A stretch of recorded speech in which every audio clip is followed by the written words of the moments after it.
Yes, for additive ujimbaniriza kade kano mwasibye mutya muri mutya ngenda kubasaba mu subscribing ate munyigene kade ntisa haliwo Kadama Awambiddwa amanyikidwa nga Joan Mwesigwa era ngono munange bamubuzizaawo wali mu ggwanga erya Saudi Arabia mu kibuga Riyadh. Abasinga beebuuza ani awambye omwana muwala ono. Munange bitambula kadde kanina kuba information esingawo ku nsonga eyo bagitafa additive gimwasibye mutya mwasize mutya muri mutya ngenda kubasaba mu subscribing ate munyige ne kale abali kata comment section weerya obakabontera mu comment section atosigale nga oje kumira ko bagitafa additive eyoji mbana mawuli agaba tambula ne kumirako nja kubanka kukipinga ngoli updated nkutusaka amawulire agaba trendinga okwetula eggwanga Uganda mungeda kubanga mu followinga temujja kubanga mwejjusa Kadama mwana amanyikidwa nga Joan yabuziddwawo. Joan amanyikidwa nga Joan Mwesigwa amanyikidwa nga Jojo wa Alien Skin ono bamubuzizaawo wali mu ggwanga eya Saudi Arabia mu kibuga Riyadh. Abasinga bagamba nti if you know her all the relatives will be grateful to thank you. Bobo mumanyi obanga omanyi abenganda ze tujja kwebaza byansusso kubanga bambi bamunoonya tebamulabako. Kubanga bagamba nti abamanyi nti mwana bademu tebigeza ku benganda ze nti omwana yawambiddwa. Saudi Arabia emize gy'okuwamba gyali gyakenderamu kane kati emize gizisemu bise bisinga bagamba nti abana basinga babawambanga nti nga bateeka mu bwamalaya kubatunda. Omanyi ebintu ebyo biri mawanga gonna biri mawanga gonna eri abana bebakaka mu mize gy'okwetunda egy'okweseringa egy'okweryamu bulusa abamu nga babateeka kugamba mbyogere ntya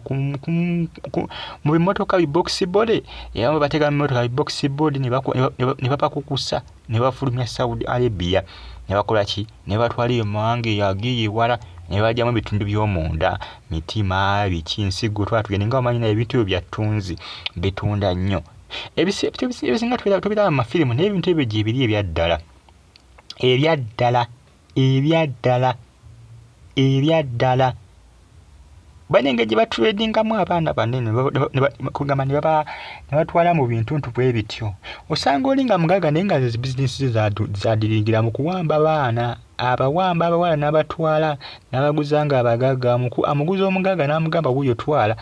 mpayo obukadde bwange butaano musimbi eze Uganda oba bazibala batya mu diramu zibadira mu 1500 badira mu ndoza zibadira mu 1500 namugamba mu diramu za 1500 twala namutwala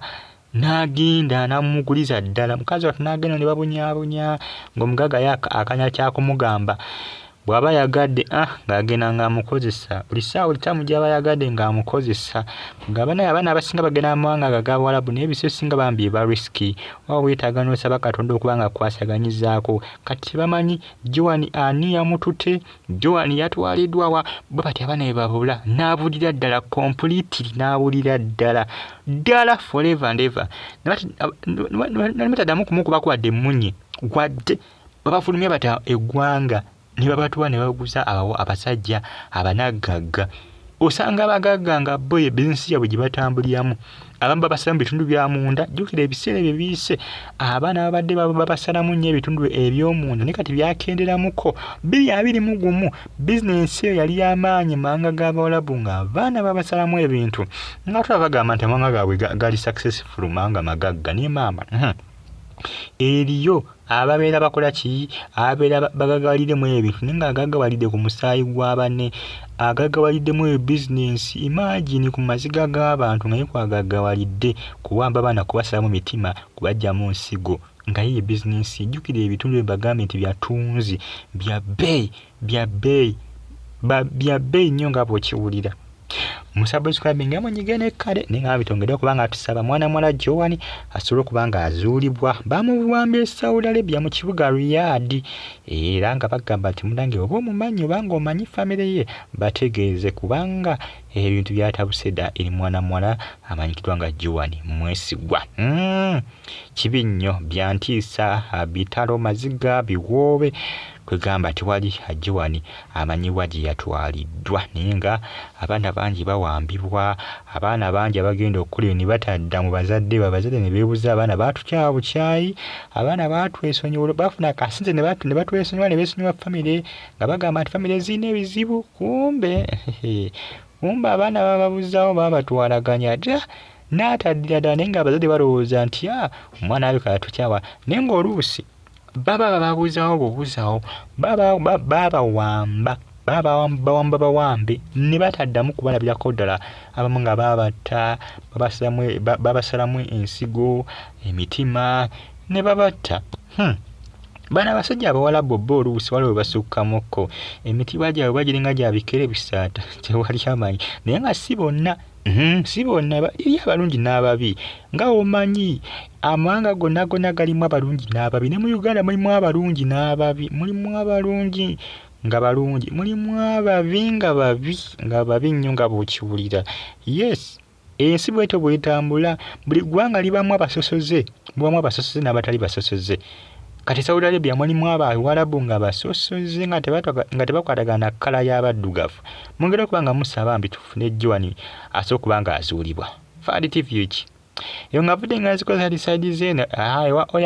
airport kirina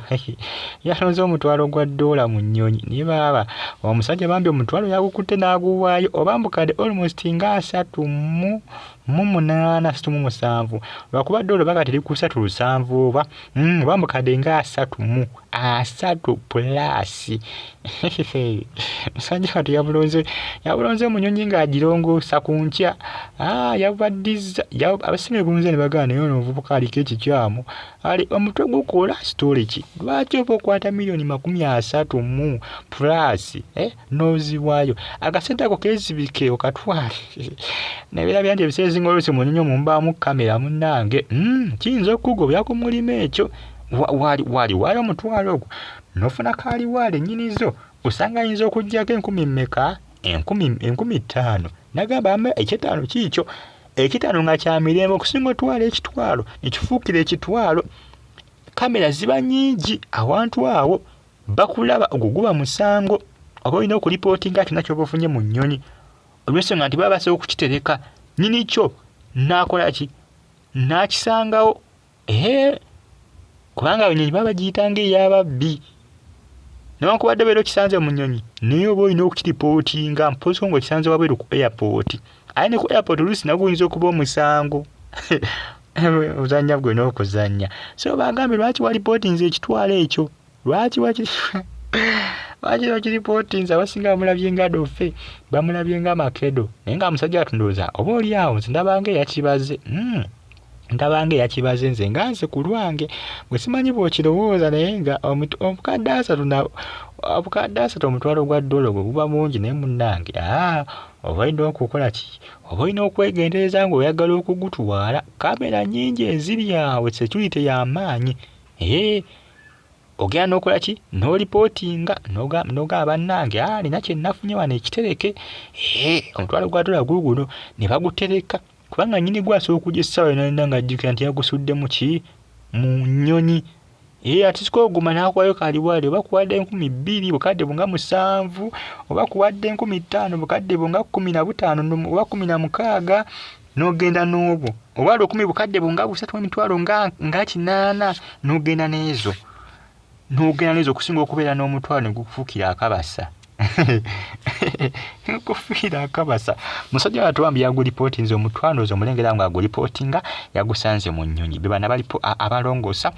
ku airport kosa n'okulongosa mu nnyonyi musabasukabye nga manyigende kale Fadi TV mbagala nnyo mwena mubeere bulungi mbagala nnyo mwena like ngo commenting